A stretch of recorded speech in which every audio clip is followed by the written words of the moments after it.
अब देखो बेटा, इस सेशन के अंदर हमारे पास बहुत ना सारे इसमें एमसीक्यूज हम लोग प्रैक्टिस करने वाले हैं, और ये अप्रॉक्स मैंने 150 तक रखे हैं इसके अंदर, तो ध्यान रखना। तो इसके अंदर मैंने 20-20 के सेट्स बनाए हुए हैं, तो हमारा मतलब पहले 20 सेट्स हम लोग कवर करेंगे, मतलब पहले सॉरी 20 क्वेश्चन जो है वो कवर करेंगे, फिर अगले सेट में 20 क्वेश्चन से कवर करेंगे, ऐसे करते करते हम लोग 150 कवर करेंगे। तो ध्यान रखना, इसमें मैं आपको अप्रोच बताऊंगा कि क्या अप्रोच रख के एमसीक्यू सॉल्व करना चाहिए। तो इसलिए आप ध्यान रखना, पहले ढंग से समझना कि क्या अप्रोच रख के इसको सॉल्व किया गया, कहाँ इसको चेंज कर सकते हैं। देन उसके बाद आप है ना इसको रफली सॉल्व करके देखना, और जब भी ये वीडियो देखो ध्यान रखना अपने साथ पेन और अपना रजिस्टर लेके जैसे जैसे मैं बता रहा हूँ वैसे सॉल्व करना, पहले समझ लेना उसके बाद सॉल्व करना उस चीज़ को। तो चलो अब इसे स्टार्ट करते हैं। तो देखो जो फर्स्ट क्वेश्चन है इसमें 6 नंबर बताओ इस एपी का। तो ध्यान रखना, इसमें डरना नहीं है इसे देख के, या इसको कैसे सॉल्व करेंगे इसमें समझना करना क्या है। ये जितने भी पहले दो, ध्यान रखना जब भी ऐसा कोई क्वेश्चन है आपको अंडर रूट में दे दे बहुत सारी एपी और बोला 6 टर्म निकालो 8 टर्म, पहले दो दो जो आपके टर्म्स है उसे क्या कर लो चूज, ये रहे ये दो टर्म, तीसरे वाले को लेना देना नहीं, ध्यान रखना। अब ए जो है वो आपका क्या हो जाएगा अंडर रूट 27, लेकिन अंडर रूट 27 में नहीं लेना, इसको क्या करो एलसीएम लो पहले 27 जो है इसके अंदर, तो उसको आएगा 3 × 3 × 3, और ये आपका कितना बनेगा इसमें 3 √3। अब 3 और 3 का जो पेयर बनेगा वो बाहर आ जाएगा और √3 बनेगा। देन उसके बाद डी के लिए अंडर रूट 75 माइनस 3 √3 लिख सकते हैं। अब देखो ये तो माइनस होने से है, तो उसके लिए क्या करना पड़ेगा 75 का क्या करेंगे एलसीएम, तो 5 × 5 × 3, तो देखो 5 का पेयर बन रहा है, ये क्या हो जाएगा रूट से बाहर आएगा, तो बनेगा 5 √3 माइनस 3 √3। अब इसको माइनस करोगे तो आपको कितना आ जाएगा 2 √3। तो अब 6 टर्म निकाला था, तो 6 = a + 5d।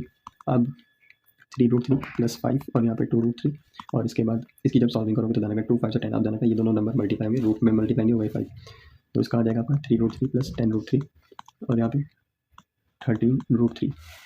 लेकिन देखोगे तो कहीं पे भी ऑप्शन में ऐसा नहीं दिया होता। अब देखो एक चार आपके पास बचता है कि इसके अंदर आप ना क्या करो, ये जितने नंबर चारों ऑप्शन में दिए हैं इसको क्या करो एलसीएम लेके देखो कि 13 √3 के इक्वल आ रहा है कि नहीं। दूसरा सबसे बढ़िया चीज़ ये है, आप ध्यान रखना, देखो 13 √3 ये लिखा आपने, √3 को अलग रखो, और ये जो 13 है ना इसको भी रूट में चेंज करो। आप ये रूट में कैसे चेंज होगा, रूट में बस ये देखो ये किसका स्क्वायर होगा, इसको स्क्वायर करोगे तो क्या आएगा 13 का स्क्वायर होता है आपका 169, और उसमें क्या लगा दोगे अंडर रूट। अब इनको मल्टीप्लाई कर दो, आपको पता है दोनों रूट वाले नंबर हैं, जब भी उनको मल्टीप्लाई किया जाता है तो एक ही रूट लगता है, और इनको मल्टीप्लाई करोगे तो आएगा 507। तो डी ऑप्शन आपका क्या हो जाएगा आंसर।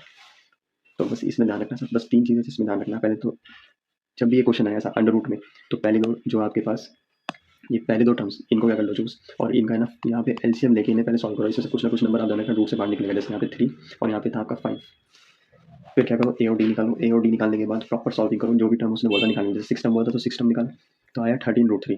तो 13 √3 अब इसमें करना क्या है, बस ध्यान रखना इसको ऐसे चाहो तो एक अंडर रूट लेके बड़ा सा उसमें लिख सकते हो, 13 किसका स्क्वायर होता है 169 का, मल्टीप्लाई कर दो उसको 3 से, तो डायरेक्ट ऐसे आपका 507 ही आंसर आएगा। तो ध्यान रखना बेटा, इसको इसी तरीके से अप्रोच रख के इसको करना, और जल्दी इसलिए ऐसे सॉल्व होगा। नहीं तो देखो आपको क्या करना पड़ेगा, चारों ऑप्शन को फिर से एलसीएम लेना पड़ेगा, देखना पड़ेगा कि किस 13 √3 कौन इक्वल आ रहा है, और इतना टाइम नहीं है अपने पास कि हम सबका ना अलग अलग निकालें वहाँ पे बैठकर, वहाँ पे फैक्टर निकाल रहे हो फिर उससे देख रहे हो कितने नंबर बाहर आ रहे हैं। तो ज़्यादा अच्छा क्या है, बस जो भी नंबर आपको बिना रूट का दिखे उसका कर दो आप स्क्वायर, जैसे 13 था 13 का स्क्वायर करा 169, अब 169 रूट में हो गया, √3 भी रूट वहाँ पे था ऑलरेडी, तो इसलिए आप इनको मल्टीप्लाई करोगे आपका फाइनल आंसर आ जाएगा। तो आई होप बेटा ये आपको समझ में आया होगा।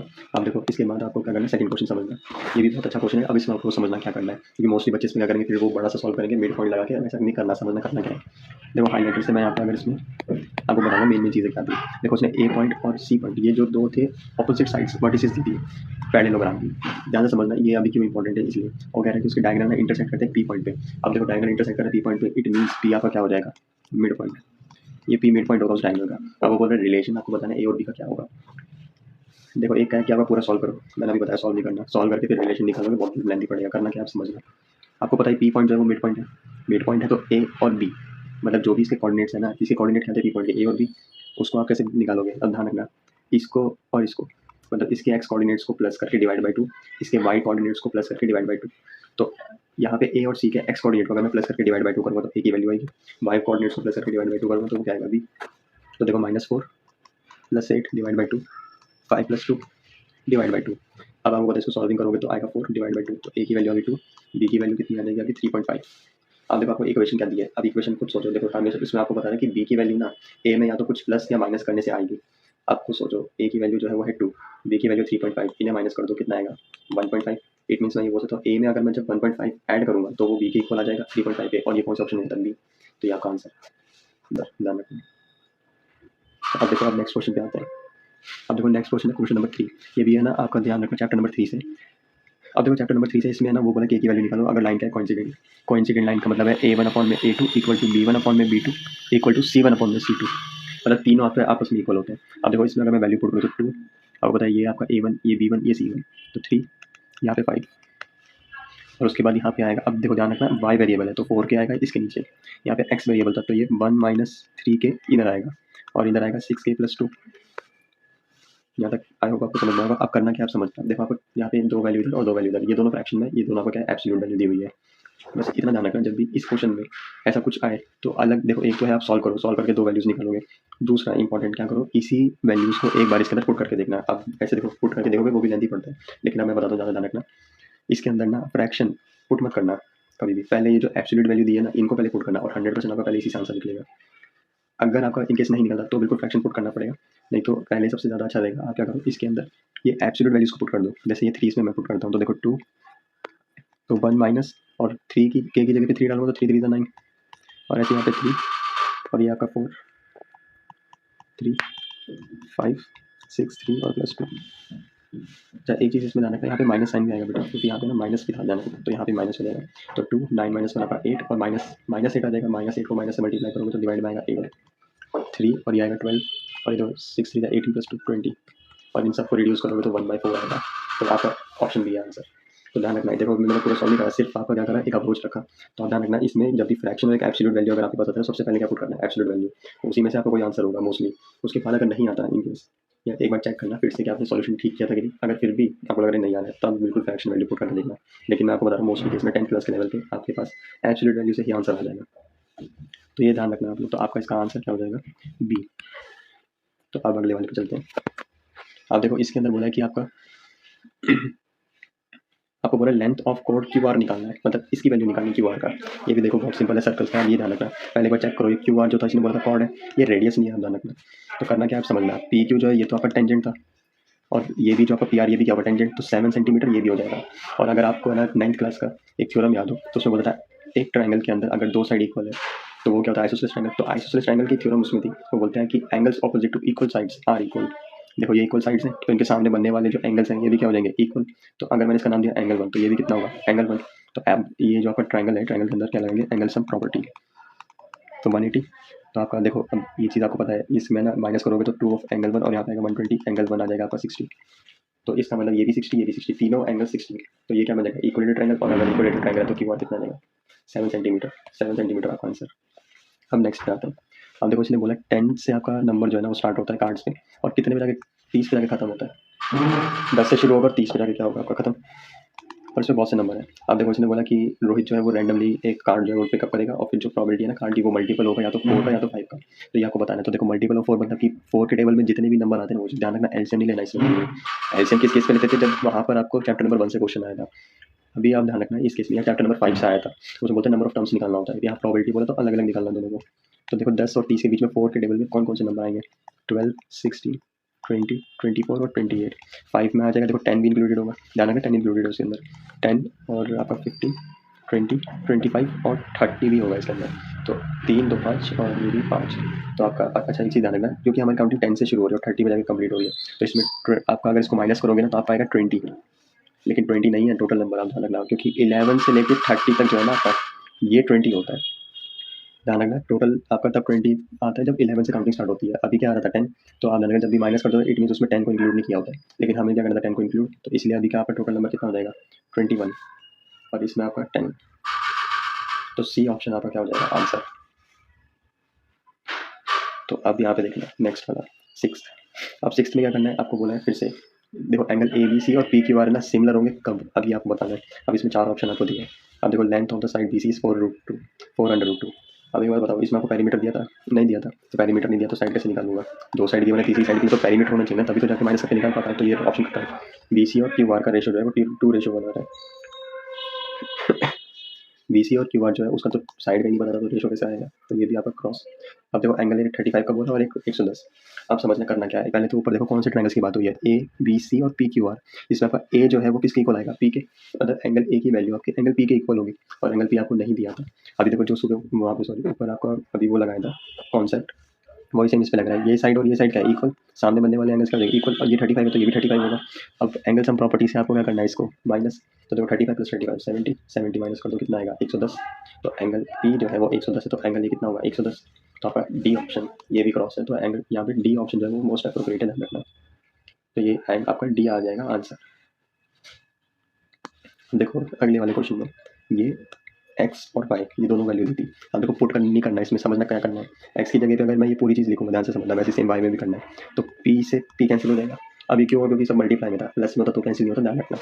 अब देखो लॉ है, एक्सपोनेंट लगाऊं तो 2/3 इस 3 से मल्टीप्लाई होगा, तो 3 से ये 3 कैंसिल। अब बचा क्या, कॉस अल्फा और उसका स्क्वायर। तो यहाँ पर आपका कॉस स्क्वायर अल्फा बनेगा, प्लस सेम वाई वाले के साथ भी होगा, ध्यान रखना, क्यू से क्यू कैंसिल, 3 से आपका ये 3 कैंसिल, तो साइन अल्फा का स्क्वायर होता है साइन स्क्वायर अल्फा। और इनकी आइडेंटिटी के हिसाब से क्या होता है 1। तो देख रहे हो पूरी सॉल्विंग नहीं करी, सिर्फ क्या करा है वहाँ पे, थोड़ा सा माइंड में भी कैलकुलेशन करा, थोड़ा सा अपना लॉजिक को यूज़ करते हुए इसे वहाँ से निकाला, और बहुत कम टाइम में इसको क्या करा अब देखो सॉल्व। तो यही अप्रोच आपको भी रखनी है अपने बोर्ड्स के लिए, ध्यान रखना इस चीज़ का। अब देखो 8 क्वेश्चन में बोला, अब देखो इसको ध्यान रखना क्योंकि ग्राफ वाला क्वेश्चन है, तो ग्राफ एक रफली बना लेते हैं। उसने बोला ध्यान से देखोगे तो बी जो है ना वो एक्स एक्सिस पे at a distance of 4 units from y axis.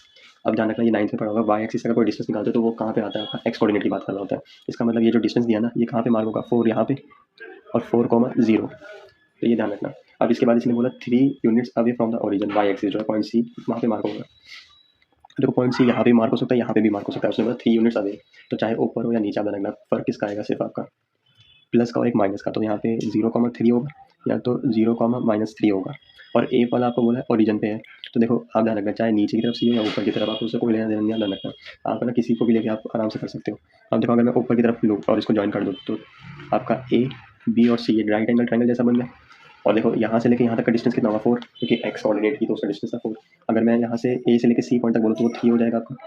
अब इसके ऊपर अगर देखो मैं पाइथागोरस लगाऊँ, देखो है तो वैसे ये ना कोऑर्डिनेट ज्योमेट्री का, तो आप क्या कर सकते हो सी पॉइंट और बी पॉइंट के बीच में क्या निकाल सकते हो डिस्टेंस, आप वो भी निकालो, वो भी ठीक होगा। लेकिन थोड़ा और स्मार्टली अगर इस चीज़ को बताऊँ, देखो 90 डिग्री के सामने होता है हाइपोटेनस, तो सी भी जो है वो आपका हाइपोटेनस है। इसका मतलब कि 3 और 4 का जो स्क्वायर करोगे, 9 + 4 का स्क्वायर आपका जो हो जाएगा वो हो जाएगा 60, कितना आएगा 25। और आपको पता है हाइपोटेनस में ये जो भी आता है इसको भी अंडर रूट करना होता है, तो कितना आएगा 5 यूनिट्स।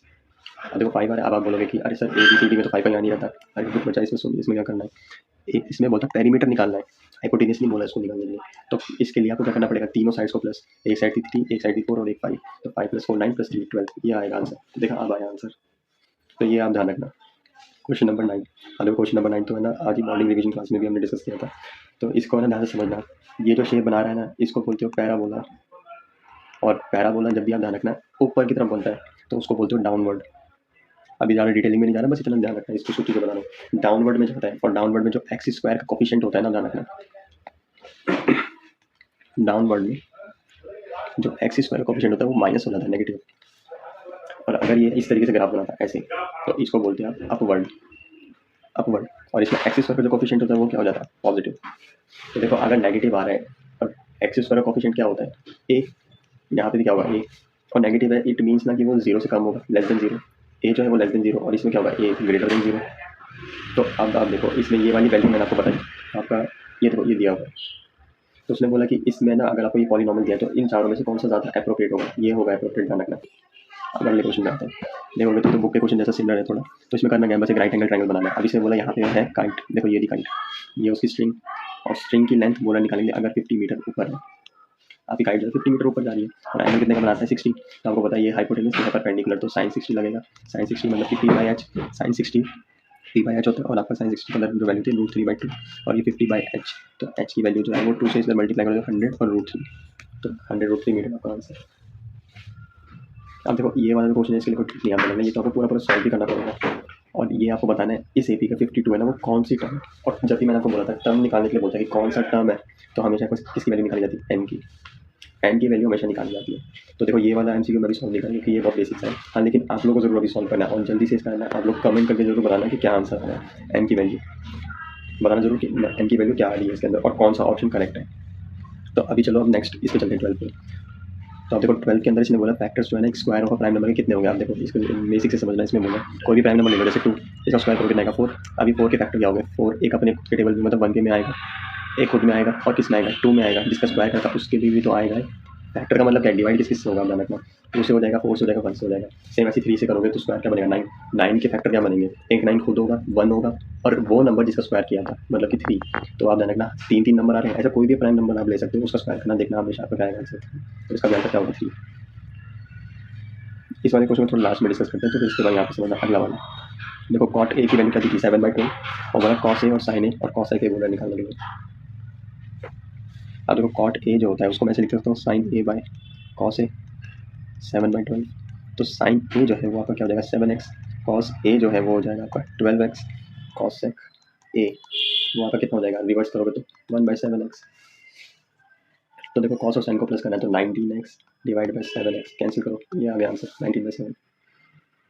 बहुत आसान सी चीज़ ही ध्यान रखना। अब देखो एक इसका है ना, आप में से कुछ बच्चे ऐसा करेंगे कॉट ए की वैल्यू लेके p/h और फिर उससे निकालेंगे वहाँ पे, सॉरी कॉट ए जो है आपका वो हो जाएगा b/p और फिर h की वैल्यू निकालेंगे, और h की वैल्यू निकालने के बाद फिर cos से sin ए निकालेंगे, cos से निकालेंगे, वो भी कर सकते हो, लेंदी पड़ेगा। और मैंने आपको बताया एमसीक्यू में सारा टाइम नहीं कंज्यूम उसमें करना, उसको कोशिश करना जल्दी थोड़ा सॉल्व करो तो जिससे टाइम बचे आपका। तो देखो 19/7 आपका आंसर। अब आते हैं क्वेश्चन 15 पे। इसने बोला स्क्वायर लॉन है जिसमें 8 मीटर, ये 8 मीटर है और यहाँ से लेकर यहाँ तक आपका रेडियस होगा वो दिया है 20। अब देखो उसके बाद इन्होंने बोला यहाँ पे probability that he can plant it outside the lawn, मतलब कि यहाँ पे मतलब इन शॉर्ट अगर बताओ स्क्वायर के बाहर ही करेगा। तो देखो सबसे पहले तो टोटल निकालो, टोटल आपका ध्यान रखना ये ओवरलैपिंग का केस है, मतलब सर्कल के ऊपर है ना स्क्वायर बना है, तो टोटल एरिया अगर मैं पूछूँ तो उसका कोई इफेक्ट नहीं आएगा, बस ध्यान रखना जो भी फिगर बड़ी है उस वही क्या बनेगा वो टोटल, और इसमें शेप कौन सी बड़ी थी सर्कल, तो सर्कल बनेगा टोटल। तो पाई आर स्क्वायर लगाओगे तो पाई की वैल्यू नहीं डालनी, आर स्क्वायर मतलब 20 का स्क्वायर कितना होता है 400 पाई, 400 पाई। अब फेवरेबल आउटकम्स में आपको क्या करना था, इस साइड में शेडेड रीजन को निकालना था। अब वो कैसे निकलेगा, जब सर्कल में से स्क्वायर माइनस कर दोगे।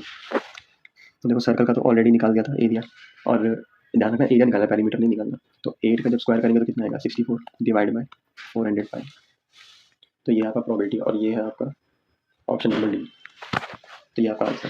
अब अगला difference between the areas, difference between the areas of the semi circle diameter दिया है आपको 2 यूनिट्स और largest triangle drawn inside the semi circle. इसमें बोला सेमी सर्कल यहाँ से लार्जेस्ट कितना बनेगा, इतना मतलब जितना सेमी सर्कल टॉप पे जाएगा उतना ही होगा। तो अब इसमें बोला यहाँ से यहाँ तक आपका 2 आर था और ये सेंटर होगा तो आर और आर में बढ़ जाएगा रेडियस डायमीटर, तो 2 आर है। अब देखो यहाँ से मैंने यहाँ पे एक हाइट बनी, ये हाइट जो है यहाँ से लेके जब यहाँ पे ज्वाइन करा इसको तो ये भी तो रेडियस ही कहलाएगा, तो ध्यान रखना ये रेडियस हो गया आपका। लेकिन अब दिक्कत नहीं आती कि फॉर्मुला कौन सा लगेगा, half into base into height लगेगा या हीरोस फॉर्मुला लगेगा, क्योंकि आपको निकालना था ये शेडेड रीजन, और ये शेडेड रीजन तभी पॉसिबल जब आप एरिया ऑफ ट्रायंगल निकालो। अब ध्यान रखना ये है ना 9th में आपका जो है एक थ्योरम थी, angle in a semi circle is always 90 degree. तो यहाँ पे आपका हमेशा क्या बनता है 90 डिग्री जाने का टॉप पर बनता है, और क्योंकि ये राइट एंगल ट्रायंगल बन गया तो इसमें क्या यूज़ होगा half into base into height. तो देखो सेमी सर्कल का एरिया हो जाएगा आपका पाई आर स्क्वायर, और जब हाफ करोगे और इसमें से माइनस डिफरेंस हुआ था तो minus half into base into height. तो पाई की वैल्यू नहीं डालना जाना था, आर जो है आपका आर स्क्वायर रहेगा by 2 minus half into base 2 r था इंटू एच आपका आर।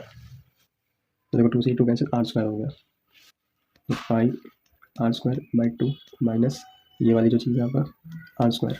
अब इसका एलसीएम लोगे तो बनेगा, अच्छा इसमें पाई की वैल्यू पाई की वैल्यू पुट करी उन्होंने नहीं छोड़ा, तो इसमें पाई की वैल्यू पुट करोगे तो 22/7 into r square by 2 minus r square. तो देखो 1 और ये 11, तो 11 आर स्क्वायर 7 इससे माइनस करो तो -7 आर स्क्वायर, तो आपका बीच में आएगा 4 आर स्क्वायर बाई 7, ये आपका आंसर। तो ध्यान रखना इस चीज़ का, ये angle in semi circle is 90 degree, 9 class में तो सोचो यहाँ पे भी पूछ लिया इसको। अब अगले पेज पे आते हैं, और देखो उसने बोला ए बी जो है यहाँ पर कितना है 12 और ए वाई ये है 8 ये है 6, अगर ये 6 है तो ये भी 6, लेंथ ऑफ इक्वल टेंजेंट ये 8 है तो यहाँ पे भी 8 होगा, लेंथ ऑफ इक्वल टेंजेंट यहाँ पे भी लग जाएगा। अब देखो ये 12 और 8 को जब माइनस करोगे तो कितना आ जाएगा 4 और यहाँ पे 4। अब इसने बोला लेंथ ऑफ बी सी निकालना था, तो इन दोनों को प्रेस कर दो 10 आपका आंसर। देखो उसने बोला फेयर डाइस जो है उसको क्या करा एक बार थ्रो किया हमने, तो probability of getting an even number less than 3। अच्छा देखो एक डाइस में 1 2 3 4 5 और 6 होता है, 1 2 3 4 5 6। अब उसने बोला कि आपको क्या इवन नंबर चाहिए जो कि लेस देन कितना होना चाहिए 3, तो 3 से कम इवन नंबर क्या होगा 2 और वो क्या एक, तो टोटल आउटकम्स कितने थे 6, तो ये आपका आंसर। अब देखो सेम क्वेश्चन अभी मैंने आपको ऊपर बताया सबसे फर्स्ट वाले पार्ट में, उसमें फर्स्ट क्वेश्चन में यहाँ पे देखो सेकंड में दिया हुआ है सेम क्वेश्चन, आप ध्यान रखना सेम चीज़ें करना, पहले 2 टर्म्स को किस पे चेंज कर दोगे। अच्छा इसमें देखोगे तो 5 का तो कोई एलसीएम निकला तो उसको 5 रहने देना, 20 का लेकिन आप एलसीएम निकाल सकते हो तो उसको चेंज करना, उसके बाद ए और डी की वैल्यू निकाल के अब इसे पूछा नेक्स्ट टर्म, तो 1 2 3 4th टर्म क्या होगी, तो A4 निकालना आपको। और इसका भी बड़ा जल्दी से आप लोग ना सॉल्व करके कमेंट करके जरूर बताना क्या आंसर आ रहा है, और बिल्कुल इसको आप लोगों को बताना है, आप ध्यान रखना। तो अब हम लोग अब नेक्स्ट क्वेश्चन पे आते हैं। अब देखो ये वाला क्वेश्चन भी बहुत बढ़िया है, इसको ढंग से समझना। इसमें मतलब इफ द मिड पॉइंट, ये दिया हुआ है मिड पॉइंट, ध्यान रखना ये मिड पॉइंट पहले से निकाल के दे दिया, पिछले वाले केस में ए और बी की वैल्यू दी थी, यहाँ पे आपको मिड पॉइंट पहले से दे दिया, और यहाँ पे बोला मिड पॉइंट है लाइन सेगमेंट का जो कि इन दोनों को क्या करता है joint, then find the value of k. अब देखो के की वैल्यू इसको निकालनी है, अब यहाँ पे समझना ये आपको ऑब्वियस पता है कि ये वाला जो एक्स कोऑर्डिनेट है ये वाई कोऑर्डिनेट है। एक्स कोऑर्डिनेट का बात है जब 2 पॉइंट्स के एक्स कोऑर्डिनेट्स को प्लस करके डिवाइड बाई 2 करते हो, x1 x2 को y1 y2 को डिवाइड बाई 2 करोगे तब आपके पास y कोऑर्डिनेट आ जाएगा। तो अब ध्यान से समझिएगा, ये 3/2 0, इसको प्लस करके डिवाइड बाई 2 करा तब ये आया था, तो इसको और इसको प्लस करूँगा तब ये वाला आएगा। देखो ऐसे k + 7/2 = 3, और इधर भेज दोगे तो k + 7 = 6, तो k की वैल्यू आपका -1, मतलब y कोऑर्डिनेट नहीं सॉल्व करना, ध्यान रखना, सिर्फ x कोऑर्डिनेट करना, बच्चे गलती करते दोनों करने लग जाते हैं सॉल्व। तो ये भी आपका आंसर आ गया। अब इसके बाद इन द गिवन फिगर करके बोला है, और ए बी टेंजेंट है सर्कल सेंटर, और बी ओ ए है 42। अब बोल रहे हैं कि यहाँ पे then find the value of x। अब देखो उसने यहाँ पे बताया ओ जो है वो सेंटर है, ओ से लेके सर्कल के एंड पॉइंट पे जाऊँगा, तो यहाँ पे टेंजेंट्स बन रहा था, तो ये याद रखना ओ भी आपका रेडियस है, और रेडियस जो है वो परपेंडिकुलर होता है, परपेंडिकुलर मतलब 90 डिग्री बनाता है जहाँ पे पॉइंट ऑफ कॉन्टैक्ट पे। तो ध्यान रखना एक्स की वैल्यू निकालने के ये वाला एंगल चाहिए होगा, क्योंकि उन दोनों एक्स और ये वाले एंगल जो है आपका जो मैंने मार्क करा, इनको प्लस करूँगा तो कितना आएगा 180 डिग्री, लीनियर पेयर बनेगा। तो चलो इसको फाइंड आउट करते हैं, और देखो इसको फाइंड आउट करने के लिए क्या लगेगा, एंगल्स ऑफ प्रॉपर्टी। तो 180 में से पहले 90 डिग्री माइनस करोगे ये वाला, तो कितना आएगा 90, और इसमें से 42 माइनस कर दो तो कितना आएगा 48, तो ये वाला एंगल है आपका 48। अब 48 + x = 180, तो x = 180 - 48, तो x की वैल्यू आपकी आ जाएगी 2 132, ये 132 आंसर। अगर degree measure of the angle at the centre of a semi circle. अब देखो ये सेमी सर्कल, ये रहा सेंटर, इस पर क्या बनेगा 180 डिग्री तो बनेगा 180। अब इसकी बारी देखना, इसमें k sin 30 √2 sin 45 tan 45, इसमें सिंपल ध्यान रखना k की वैल्यू के लिए कि बस इसमें ये ट्रिग्नोमेट्रिक रेशियो डालते रहो, sin 30 1/2, ये था √2, ये है 1/√2, और यहाँ पे 1, देखो √2 से √2 कैंसिल, यहाँ पे 1। अब देखो k की वैल्यू निकालने के लिए k में ऐसा क्या पुट करूँ यहाँ पे, ये k की वैल्यू सही ध्यान रखना, जिससे यहाँ पे वो आए और वो कैंसिल हो जाए 2 से, जिससे यहाँ पे क्या आएगा 1, और ये आपको पता है 2 पुट करूँगा यहाँ पे, तभी तो 2 से 2 कैंसिल होगा तभी आएगा 1, तो k की वैल्यू मिलेगी 2। और ये वाला 7th वाला तो देखो ईजी है, ये फॉर्मूला कब लगता है जब आपका ग्रुप डेटा होता है, तो मोड ऑफ ग्रुप डेटा बताता है। अब देखो नेक्स्ट क्वेश्चन में इसमें मिला अल्फा बीटा कोई जीरोस बोले, और ये दिया पॉलिनोमियल, और कह रहा है इसको सॉल्व करो। अब ध्यान रखना बहुत से बच्चे इसका क्या करेंगे, मिडिल टर्म करेंगे, अल्फा बीटा की वैल्यू निकाल के फिर इसमें पुट करेंगे, लेंथी पड़ेगा, ध्यान रखना, उससे ज़्यादा एक आसान चीज़ बनाता हूँ। अब देखो पहले तो इसको सॉल्व करो, इसका सॉल्व कैसे होगा, जैसे एलसीएम लोगे अल्फा बीटा, ऊपर बनेगा अल्फा प्लस बीटा, अगर बीटा प्लस अल्फा बनता है रीअरेंज कर देना अल्फा प्लस बीटा, तो अल्फा प्लस बीटा को पता क्या होता है सम, और ये होता है आपका प्रोडक्ट। तो सम जो होता है ना, बस इतना ध्यान रखना, सम होता है आपका -b/, और इस पॉलिनोमियल से आप निकाल सकते हो उसको, ए की वैल्यू आपके पास दी हुई है 1, और बी दिया हुआ 3, और सी की वैल्यू दी हुई 2, तो सम जो था वो होता है -b/a, और -3/1 हो जाएगा, प्रोडक्ट जो होता है वो आपका 2/1, तो बस इसमें वैल्यू पुट कर दो, -3 यहाँ पे 2, ये रहा आंसर। तो ध्यान रखना इस चीज़ का। अब देखो इसमें क्वाड्रेटिक इक्वेशन बोला हुआ है, और ये दिया हुआ है आपको क्वाड्रेटिक इक्वेशन दे दिया, और कह रहा है हैज़ रियल रूट्स। अब ये रियल एंड इक्वल रूट्स का बताता है जब डी की वैल्यू आपको, मतलब डी की वैल्यू निकालना है, डी की वैल्यू होता है b² - 4ac, और रियल एंड इक्वल रूट्स का मतलब इसकी वैल्यू कितनी हो जाएगी 0, तो b जो है इसमें आप ध्यान रखना, b होता है x के साथ वाला नंबर जो कि था a -4, और यहाँ पे a, देखो c जो है वो आपको c ही दिया हुआ है ध्यान रखना, और = 0। अब यहाँ पे a² - 4ac = 0, और इसमें से अब आपको क्या करना है, a की वैल्यू निकालनी है, a - 4c, तो एक तो a = 0 आ जाएगा, और एक आ जाएगा a = 4c। तो देखो a = 4c, 0 वाला नहीं दिया तो इसको कंसीडर नहीं करेंगे, a = 4c दिया था, और ये 4c कैसे है, माइनस का हो जाएगा, क्या हो जाएगा प्लस, तो वह a = 4c आ गया आंसर। अच्छा इस वाले को भी मैं आपने ना एंड में आपको बताऊंगा, क्योंकि कॉन्सेप्ट जो है ना इसका समझाना पड़ेगा, थोड़ा टाइम लेगा, तो अभी जो छोटे छोटे एमसीक्यूज है उसको जल्दी से कंप्लीट करना है। अब देखो डिस्टेंस बिटवीन बोले 2 parallel tangents of a circle of radius 3.5 centimetre is. अब देखो ये आपका सर्कल, चलो ये है पैरेलल टेंजेंट्स, यहाँ से यहाँ तक रेडियस 3.5 3.5, और कह रहे हैं तो उनके बीच का डिस्टेंस कितना हुआ, इन्हीं दोनों को प्लस कर दो, दोनों रेडियस को, कितना आ जाएगा 7। और इसमें आते हैं, अब देखो यहाँ पर आप बस इसमें जाने का ट्रिग्नोमेट्रिक टेबल वाला है, 10² 45 1 हो जाएगा, क्योंकि 10 45 की वैल्यू क्या होती है 1, और 1 का स्क्वायर करोगे 1 नहीं होता है, इनको माइनस करोगे तो 0 आएगा, नीचे भी आप जाने का 1 आएगा, तो 0/2 क्या होता है 0। अब ये 0 जो है आपका ट्रिग्नोमेट्रिक टेबल में क्या होता है आपका, 10 की वैल्यू इसमें दी हुई है 0 60 90 30, जाने का 0 पे होगा, क्योंकि 90 पे किताब क्या होता है नॉट डिफाइंड, तो ये ध्यान रखना, साइन जिस पे 0 होता है उसी पे 10 भी 0 होता है, ये ध्यान रखना। देखो उसमें 2 different coins toss together, probability of getting at least, देखो 2 सिक्कों को उछाला गया, अब इसमें सैम्पल्स पे क्या बनता है HH HT TH TT, अब वो बोला कि एक हेड आना चाहिए, एक हेड आएगा इस पर, तो 2/4 कैंसिल करके 1/2, ये आंसर।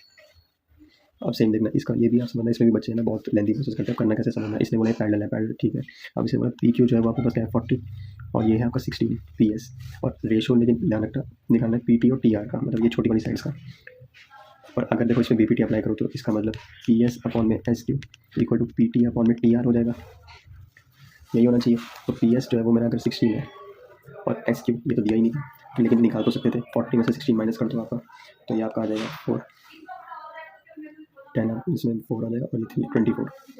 तो 16/24 अब इसका रेशो अगर आप उसमें करोगे तो ये 4 6 और 2 और ये 3, तो 2:3 ये आपका आंसर। तो बस ये ध्यान रखना, नहीं तो आप वो सब नहीं करना, बीपीटी लगाना, बीपीटी के बाद फिर वो सब चीज़ें यूज़ है बीपीटी का, लेकिन आप डायरेक्टली सकते हो कि आपको इसको कोई सॉल्विंग नहीं करनी है, पूरी ध्यान रखना, प्रेजेंटेशन के साथ नहीं लिखना।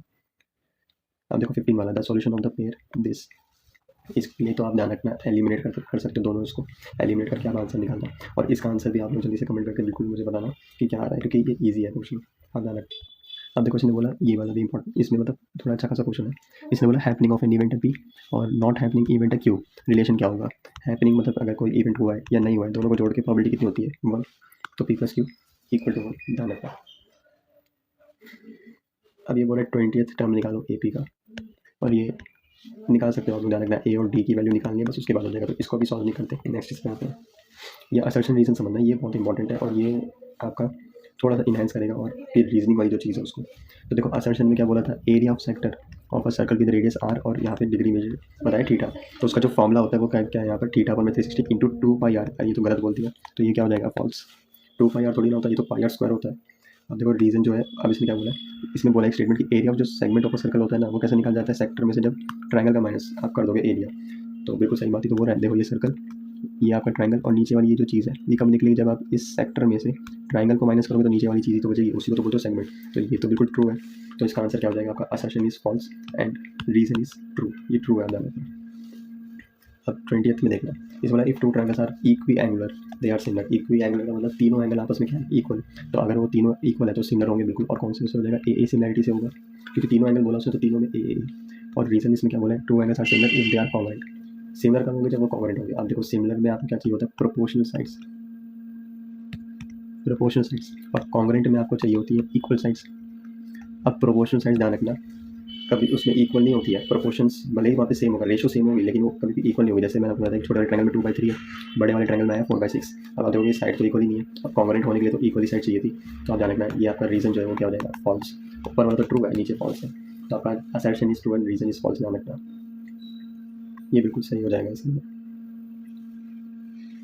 अब अगले सेट पे आते हैं, ध्यान रखना, देखो ये भी बिल्कुल सेम टू सेम है, तो आप इसको सॉल्व कर लेना। इसको भी करने का मैंने अभी अप्रोच बताया था ऊपर आपको।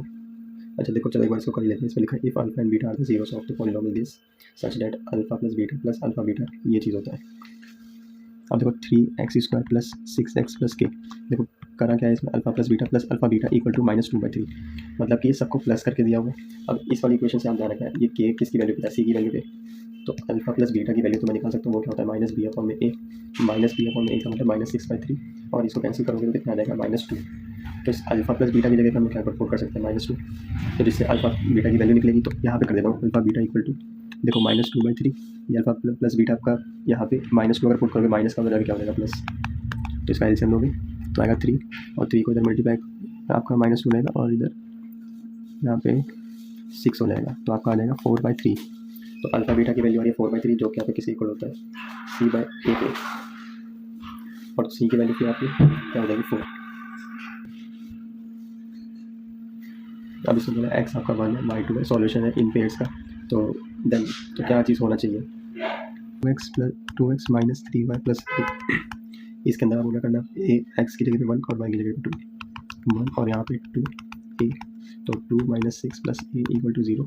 तो आपका इसको सॉल्व करूँगा तो a इक्वल टू ये आएगा -4, तो लेकिन a की वैल्यू क्या जाएगी 4, और ऐसी सेम आप b की वैल्यू निकाल दूँगा।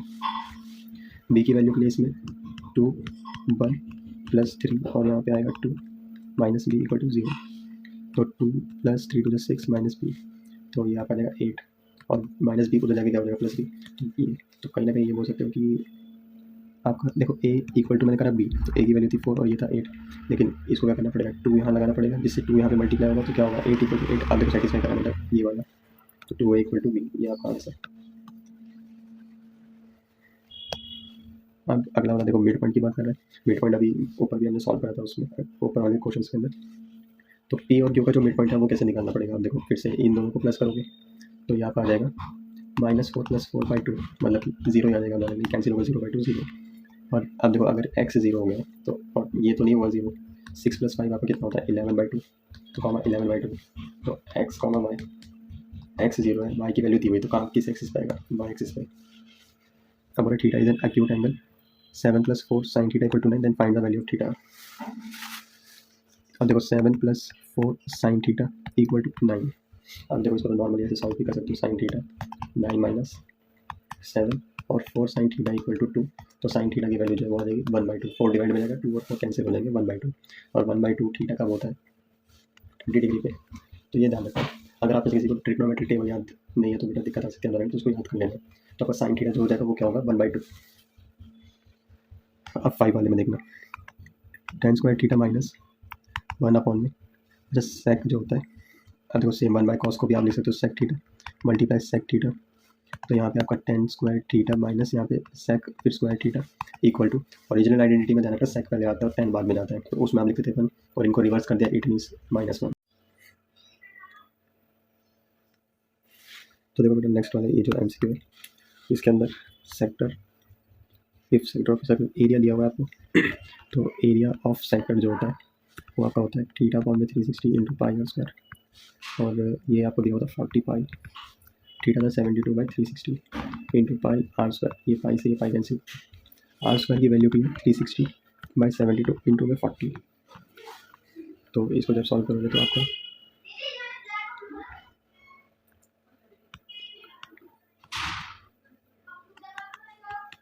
वन, और ये आता है आपका 40, तो आर स्क्वायर 200, आर आएगा √2 इंटू 100, तो आपका 100 में 10, तो आर आ जाएगा 10 रुपये यूनिट्स। अब देखो सेम ऐसे क्वेश्चन अभी ऊपर भी दिया था, तो एक बार इसका आइडिया दे देते हैं। ये वाला एंगल आपको पूरा फाइंड आउट करना है, तो देखो ये एंगल निकालूंगा, तो 180 में से 115 माइनस कर दो, तो आपको पता है लीनियर पेज बन गया था, तो यहाँ पे आएगा 5 6 तो 65 डिग्री, तो ये 65 डिग्री होगा, और यहाँ पे पॉइंट ऑफ कॉन्टैक्ट है वो, यहाँ पर रेडियस था, पॉइंट ऑफ कॉन्टैक्ट आपका कितना होता है 90, तो 90 + 65 प्लस इसको ले लेते हैं एंगल, ऐसे पहले दिया हुआ था APO इक्वल टू 180 डिग्री, तो इनको प्लस करोगे तो 155 और इसको माइनस कर दो 180 से, तो किससे आएगा इक्वल APO पे, तो आप अच्छा तो 25 का आंसर। ये तो सेम ही क्वेश्चन है डायरेक्टली, तो इसको तो देखो बेटा फिर अगला वाला जो क्वेश्चन है इसमें, अब अगला सेट हम लोग शुरू करने वाले हैं, इसमें भी 20 MCQs है। तो देखो फर्स्ट वाला जो है इसके अंदर x और y की वैल्यू आपको a और b में दी है, और फिर उसके बाद बोल रहे हैं कि a and b are prime numbers, तो वो भी प्राइम नंबर्स हो सकते हैं, ध्यान रखना। तो कह रहा है HCF और LCM अगर माइनस करोगे ना तो किसके इक्वल आएगा, तो HCF जो है वो आपका, देखो HCF जो होगा वो x और y का कैसे निकालना है कर देखना, HCF होगा कॉमन जो भी इसमें नंबर आएगा जिसकी लीस्ट पावर होगी, ये ध्यान रखना जिसकी लीस्ट पावर होगी। अब इसमें और इसमें कॉमन क्या आ रहा है AB, और लीस्ट पावर क्या है दोनों में पावर 1, तो वो आपका HCF बनेगा। और LCM किसे बोलोगे, जो कि आपका हाईएस्ट पावर होगा, मतलब A और B देखो कॉमन तो आ रहे हैं लेकिन पावर कितना होगा 3। अब बस इन्हें क्या करना माइनस, तो आपका AB माइनस A³ B³, अब इसमें से कॉमन निकालोगे तो 1 - A² B², तो यहाँ पर लगेगा A² - B², तो 1 - AB 1 + AB, तो यहाँ पर ऑप्शन नंबर डी। अब इस वाले को देखना, इसमें भी ध्यान रखना, इस पूरे को मानोगे A, इसको B, तो ये बनेगा A² - B², तो आपका यहाँ पे बनेगा 1 + √3 + 1 - √3, 1 + √3, अब देखो माइनस क्या करेगा, अंदर वाले दोनों साइड को चेंज करेगा, तो -1 हो जाएगा प्लस √3 हो जाएगा, तो ये कैंसिल, यहाँ पे 1 कैंसिल, तो यहाँ पे आएगा 2 + 2√3, तो ये आपका एक इरेशनल नंबर है जो कि पॉजिटिव है। आपको बोलें कि forward value of a² + x, और ये सब पॉजिटिव आपको बोल रहे हैं इसके अंदर। अब देखो इक्वल बोला मतलब डी की वैल्यू आपकी क्या आएगी 0, तो b² - 4ac = 0, b आपका इसमें क्या था 1 और 4ac, तो 4a की जगह पे तो a रहेगा, और बोल रहे हैं c इसमें भी a, तो अब इसको सॉल्व करोगे तो आपका 1 - 4a² दूसरी साइड पे जाएगा, तो वो बनेगा 1 इक्वल प्लस 4a², तो a² = 1/4, तो देखो आपकी a की वैल्यू जो है वो आ जाएगी 1/2, वो भी प्लस माइनस में आएगी, ध्यान रखना, क्योंकि स्क्वायर होता है बनेगा अंडर रूट में जो होता है वो आपका प्लस में होता है तो माइनस में होता है, ध्यान रखना, दो वैल्यू कंसिडर होती है। लेकिन आता है क्वेश्चन की इसमें प्लस और माइनस कौन सा वाला कंसिडर करें, तो एक बात को सोचो, यहाँ पे बोला था value of a for which this has equal and positive roots, positive, तो पॉजिटिव कब आएगा जब आपका ऑप्शन डी होगा, ध्यान रखना उस चीज़ का।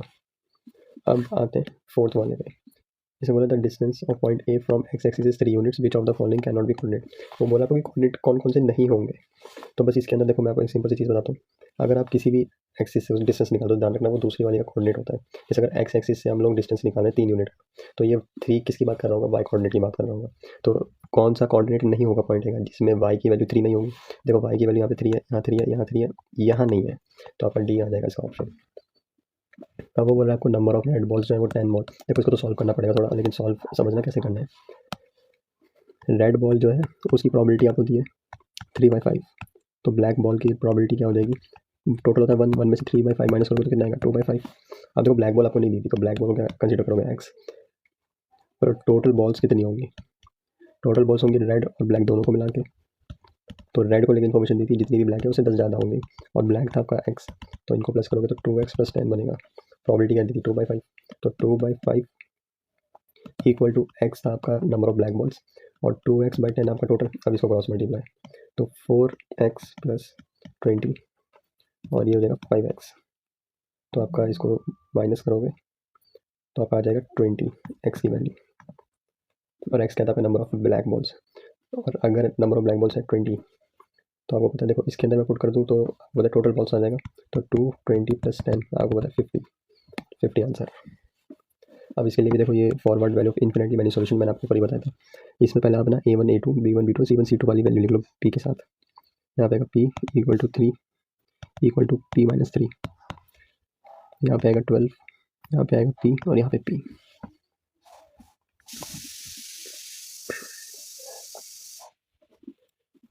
अब इसमें देखो ये आपने एक रफ फ्रेमवर्क बना लिया।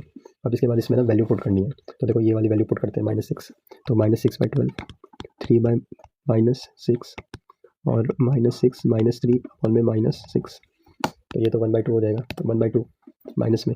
अब ये देखोगे तो माइनस माइनस प्लस, तो मतलब -9/-6, तो इससे नहीं आया, इन्फिनिटली मैंने सॉल्यूशन नहीं आया, ध्यान रखना। अब 6, तो देखो 6 मतलब जहाँ जहाँ पे माइनस में 6 डालता वहाँ पे +6 कर दो, तो आपका 6/12, 3/12 और 6 - 3 आपका होता है 3, और 6 ऐसे ही रहेगा। अब देखो आ गया, तो मतलब बी आपका ऑप्शन हो जाएगा। देखो ये वाला है ना थोड़ा ढंग से समझना, इसके अंदर ना कंफ्यूजिंग करा हुआ है। देखो ट्रायंगल तो ABC PQR बोला, लेकिन अभी हमें रीनेमिंग करना पड़ेगा, और रीनेमिंग के ऊपर ध्यान रखना, इसमें प्रोपोर्शनल साइड्स के बेसिस पे आपको करना है। देखो इसका और इसका प्रोपोर्शन दोनों का सेम आएगा, ध्यान रखना। 12 और 6 का आएगा, और 7.6 और 3.8 आएगा। इसका मतलब मेरे ट्रायंगल की जो नेमिंग है वो क्या आप कहाँ से शुरू होगी, AC जो है वो किसके इक्वल था, RP के, और ये जो CB था ये किसके इक्वल था, PQ के। प्रोपोर्शन इसीलिए तो बोला था। और ये जो आपका BA है ये किसके इक्वल होगा, इसके। तो आपका यहाँ पे आएगा ACB ट्रायंगल, और ये वाला ट्रायंगल बनेगा RPQ। तो ध्यान रखना जिसमें AC RP के इक्वल है, CB के इक्वल है PQ, और BA तो आपका QR बनेगा। अब इसे होगा क्या, आप देखना, आपका जो एंगल C है इसी की तो वैल्यू निकालनी थी, ये किसके इक्वल आएगा, एंगल P के, और एंगल P तो हमें दिया ही नहीं था, तो एंगल सम प्रॉपर्टी करोगे तो 80 + 60 आपका हो जाएगा 140, और 180 से इसको माइनस करोगे तो कितना आएगा 40, तो आपका 40 आंसर।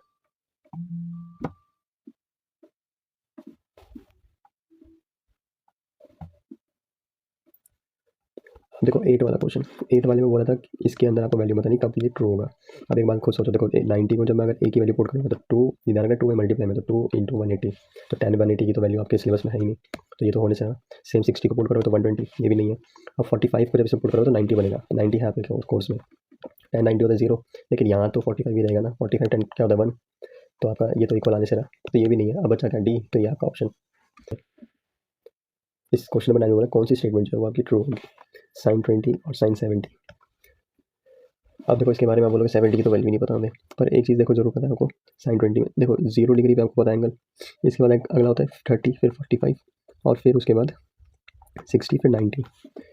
अब आपका साइन के केस में ये वाली जो चीज़ है, ये 0 होता है, 90 होता है 1, मतलब 0 से लेकर 1 के बीच में जा रहा होता है, और एंगल यहाँ पे करता है इंक्रीज़ करता है, तो साइन की वैल्यू सॉरी जो होती है वो इंक्रीज़ करती जाती है। तो यहाँ पे ये जो बोल रहे हैं sin 20 ना बड़ा होगा sin 70 से, लेकिन हमें पता है थीटा जैसे जैसे बढ़ता जाता है वैसे वैसे क्या होता है आपका एंगल जो है उसकी वैल्यू भी बढ़ती जाएगी, तो ये तो गलत स्टेटमेंट है। और इसमें बोला है sin 20 जो है वो ग्रेटर देन cos 20। अब देखो cos के केस में क्या होता है, 1 से यहाँ से शुरू होता है 0, डिक्रीज़ करती जाती है वैल्यू, तो अगर sin 20 यहाँ पे लिखा है और यहाँ पे cos 20 जो है, अब देखो ये डिक्रीज़ कर रहा है, ये इंक्रीज़ कर रहा है, तो ये साइन की जो वैल्यू है ये कम होगी ना, यहाँ पे 0 के आगे थोड़ा सा मतलब कि 0.2 हो सकता है, लेकिन कॉस की वैल्यू 1 से शुरू हुई थी और वो होगी लेस देन, तो वो तो 1.8 हो जाएगा। तो कॉस की वैल्यू बढ़ जा रही है, साइन छोटा आ रहा है उसमें, तो ये भी नहीं है, ध्यान रखना। यहाँ पे बोल रहा है कि साइन 20 बड़ा होगा cos 20 से, ये भी। और डी वाला एक बार ऑप्शन देखो, पहले मैं बताता हूँ, वैसे इसका आंसर हो जाएगा सी, क्योंकि देखो cos 20 बोला 70 से बड़ा होगा, बिल्कुल सही बात है। क्योंकि यहाँ पे है ना डिक्रीज करता जाता है, इसका मतलब यहाँ पे आपकी बड़ी वैल्यू होगी छोटे एंगल पर और बड़े एंगल पर कम वैल्यू होगी, तो ये ध्यान रखना। अब जैसे जैसे साइन में होता है ना, बिल्कुल वैसा टेन में भी होता है, 0 से शुरू होकर नॉट डिफाइन तक जाएगा, आप ध्यान रखना। और नॉट डिफाइन से पहले, नॉट डिफाइन पे तो वैल्यू नहीं है कुछ, उससे पहले आता है आपका √3, और √3 की वैल्यू कुछ 1.73 पे होती है, तो मतलब इंक्रीज करता है आपका थीटा वहाँ पे भी। तो ये अब देखो क्वेश्चन नंबर जो 10 है, ये भी सेम हम लोग डिस्कस कर चुके हैं ऊपर, वही सेम कॉन्सेप्ट लग रहा है काइट वाला इसके अंदर। तो आप इसको सॉल्व कर सकते हो, चाहो तो वीडियो पॉज करके एक बार सॉल्व कर लो, उसके बाद आप आगे देखना। मैं अभी सीधा नेक्स्ट क्वेश्चन पे जा रहा हूँ। क्वेश्चन नंबर 12 में क्या बोला है, क्यूमुलेटिव फ्रीक्वेंसी जो होती है calculating the median obtained by adding the frequencies. अब ये फ्रीक्वेंसी आपको कब मिलती है, फ्रीक्वेंसीज में जब आप ऐड करते जाते हो तो सी एफ कब मिलता है, जब आप पिछले वाले जो फ्रीक्वेंसीज है उन सबको प्लस करते जाओगे। तो यहाँ पे classes preceding the median class, median class से पीछे जो भी आपके फ्रीक्वेंसीज थी उन सबको प्लस करते जाओगे, तभी तो मीडियन क्लास के सामने वाली सी एफ मिल पाएगा। तो ये ध्यान रखना, इसका अप्रोप्रिएट आंसर होगा सी। अब देखो क्वेश्चन नंबर 13, ये एम्पेरिकल फॉर्मूला यूज़ करके करना है, तो इसलिए भी ध्यान रखना है, ये चीज़ आपका एम्पेरिकल फॉर्मूला पता होना चाहिए। तो इसके लिए भी आप चाहो तो वीडियो को पॉज करके इसको है ना एक बार सॉल्व कर सकते हो। मैं अभी डायरेक्ट उस पर है ना आगे वाले पे चलता हूँ, क्योंकि ये तो डायरेक्ट फॉर्मूला आपको पता होना चाहिए, उससे सॉल्व हो जाएगा। इसके लिए कोई वो नहीं है अप्रोच क्या सॉल्व करनी चाहिए, तो डायरेक्ट सॉल्व होगा। अब आते हैं क्वेश्चन नंबर 14 पे। इसमें देखो बोला है ए बी जो है ना वो एक कॉर्ड है, लार्जर सर्कल, ये सब दिया हुआ है चीज़ें। और फिर बोला ए बी जो है वो 2r है, ए बी है 2r और रेडियस बोलता है r है। तो देखो अब उसने बोला लार्जर सर्कल का रेडियस निकालना, तो लार्जर सर्कल का रेडियस ये वाला होगा वो भी।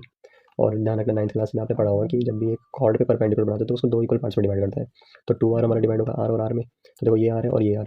हाइपोटेनस निकालना है, पाइथागोरस लगेगा कि 90 डिग्री बन रहा है वहाँ पे। तो यहाँ पे आएगा O B equal to √r² plus r², base और परपेंडिकुलर दोनों का स्क्वायर करके प्लस करके अंडर रूट कर दिया, तो ये इनको प्लस करो 2r², तो ओ भी आ जाएगा √2r। अब देखो इसने बोला parallelogram having one of its sides is 5 centimetre, circumscribe a circle, perimeter of parallelogram. ये आपका पैरेललोग्राम और इधर वाला सर्कल। अब देखो ये आपका 5 सेंटीमीटर बोला है, तो सामने वाला भी ये 5 सेंटीमीटर हो जाएगा। अब इसने जो पूछा है वो 20 सेंटीमीटर होगा, लेस देन 20 और ये सब चीज़ें, तो कौन सा होगा पैरीमीटर जब इसको निकालेंगे। तो पैरीमीटर बस आप एक चीज़ ध्यान रखें, देखो पैरीमीटर के लिए हम क्या करना है, चारों साइड होनी चाहिए थी, लेकिन आपके पास सिर्फ 2 साइड है। लेकिन आप एक चीज़ अगर ध्यान रखोगे, अगर 9th क्लास का थोड़ा सा याद दिलो, तो ये सर्कमस्क्राइब वाली चीज़ को छोड़ो आप, पैरेललोग्राम जो होता है आपका, क्या उसको रोम्बस बना सकते हो,